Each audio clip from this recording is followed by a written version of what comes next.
پیراشکی مخلوط میکسه. دونه زیر چیه؟ باکته.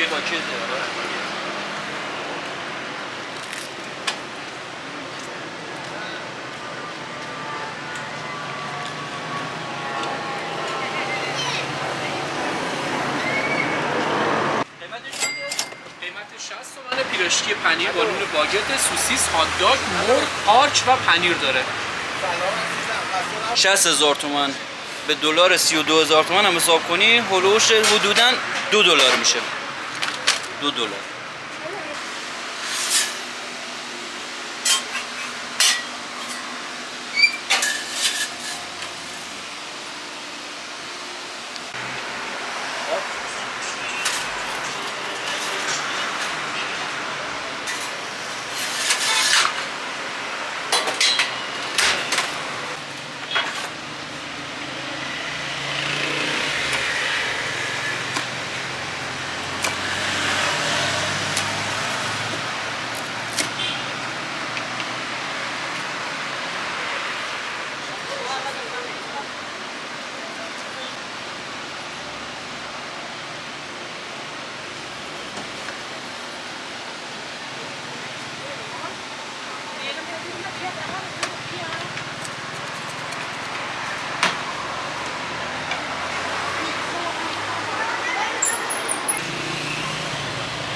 قیمتش گفتین چقدره؟ تاکو پنیری به سبک شف نینجا که تنوریه، داخلش مرغ و قارچ داره و پنیر داره و 70 تومن کاملش. 70 تومان به همین دلار، به دلار 32 تومان هلوش $2.20 اینا میشه.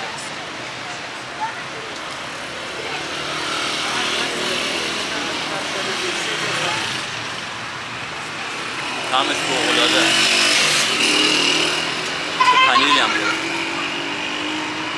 با تشکر.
از 40 تومن تا 80 تومن.